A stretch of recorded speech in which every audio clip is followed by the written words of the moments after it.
gosip. Kel, tunggu. Kel menoleh ke belakang dan melihat Lydia sudah berada di hadapannya. Alis Kel terangkat sebelah, menunggu apa yang ingin diucapkan oleh sahabatnya itu. Kel, aku mau bicara. Ucap Lydia menunduk merasa tidak enak saat ditatap oleh pria yang berdiri di hadapannya saat ini dengan tatapan tajam. Sebenarnya Lydia hanya ingin meluruskan tentang perasaannya pada Kel, bahwa dia akan melepaskan Kel untuk Farah, karena dirinya juga sudah memiliki calon suami. Tapi entah kenapa melihat penampilan Kel yang pagi ini terlihat sangat tampan, membuat jantung Lydia berdetak 2 kali lebih cepat. Bahkan wanita itu sampai mengurungkan niatnya setelah berhadapan dengan Kel langsung. Lydia, sebaiknya mulai hari ini biasakan memanggil saya dengan sebutan Pak. Karena biar bagaimanapun, sekarang saya adalah atasan kamu di perusahaan ini.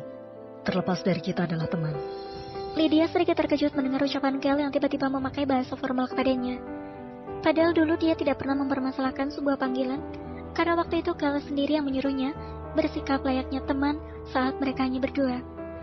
Tapi kenapa sekarang pria itu berubah pikiran? Apakah ini ada hubungannya dengan pesan yang Lydia kirimkan tadi malam? Bukankah pesan itu sudah dihapus? Kel juga belum sempat membaca pesan tersebut. Sedangkan Kel sendiri merasa bahwa Lydia melampaui batasannya, dan dia harus tegas pada sahabatnya itu. Apalagi secara terang-terangan Lydia mengatakan bahwa wanita itu mencintainya. Sungguh, tidak pernah ada dalam benak Kel jika Lydia akan begitu berani mengutarakan perasaannya. Bahkan dengan percaya dirinya menganggap pernikahannya dengan Farah hanyalah karena pelampiasan. Baik Pak. Kali ini Lydia merasa sangat canggung dengan sikap seperti ini, seolah memberi dinding pembatas yang jelas di antara mereka. Sepertinya Kel sendiri juga sudah memiliki keputusan untuk terus bersama istrinya. Tentu aku tidak akan pernah bisa memisahkan mereka. Ya Tuhan, Lydia, tolong jangan berpikir seperti itu. Ingatlah bahwa kamu juga sudah memiliki calon suami. Jerit Lydia dalam hati. Jadi, ada keperluan apa kamu memanggilku, Nona Lydia? Lydia sedikit terkejut mendengarkan menyebutnya dengan panggilan Nona. Sebenarnya saya hanya ingin mengatakan pada Anda bahwa saya meminta maaf. Saya menyesal telah mengatakannya tidak kemarin saat di ruangan Anda. Kali ini Lydia benar-benar bersikap formal terhadap atasannya itu. Tentu saja Kel paham apa yang dimaksud oleh wanita di hadapannya ini. Saya sudah memaafkanmu, dan saya harap kamu menjaga batasan. Karena sekarang saya sudah menikah. Bahkan saya sangat mencintai istri saya. Jawab Kel.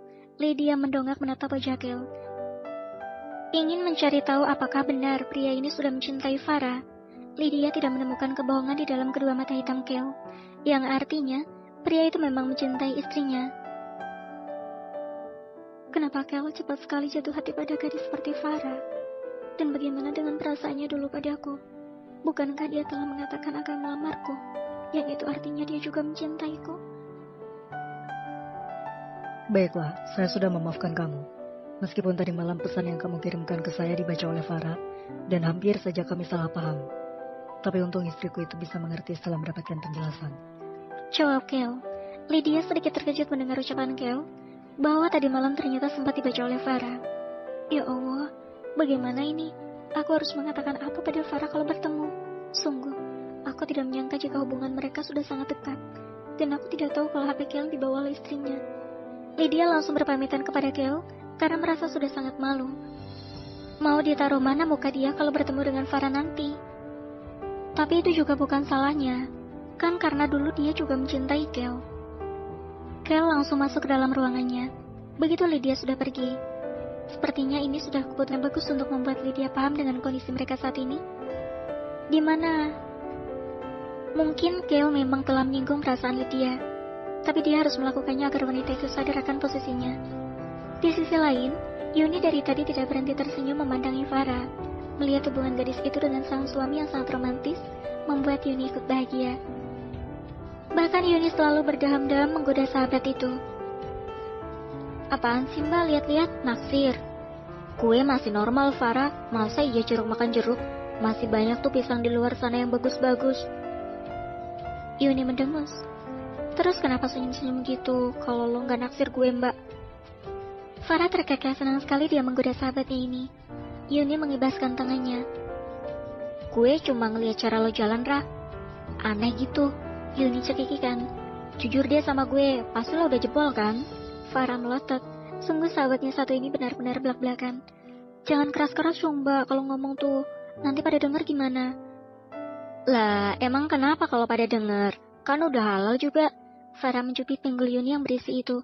Au, sakit neng. Seru Yuni mengelus pinggulnya yang tadi kena sasaran jemari Farah. Habisnya lo itu ngawur mbak. Meskipun gue sama Pakel udah halal. Tapi ya, enggak juga harus mengubah masalah pribadi di kantor, tahu nggak sih? Sungut Farah. Berarti kalau nggak di kantor boleh dong lo ceritain gimana pengalaman malam pertama lo sama CEO kita yang tampan dengan bodi yang gagah itu. Gimana rasanya berada di bawah tubuh Pak Kel? Farah kali ini benar-benar menarik lengan sahabatnya untuk dicubit. Yuni tergelak sambil menutupi mulut. Tiba-tiba ada dua orang melewati meja resepsionis dan saling berbicara. Entah apakah mereka sengaja atau tidak. Tapi yang jelas mendengar ucapan kedua orang itu. Kalian tahu nggak sih kabar yang beredar di perusahaan? Katanya dulu Pak Kel dan Ibu Lydia itu adalah sepasang kekasih, tapi sepertinya mereka tidak direstui, karena Bu Lydia sudah dijodohkan. Ucap salah satu dari mereka. Masa?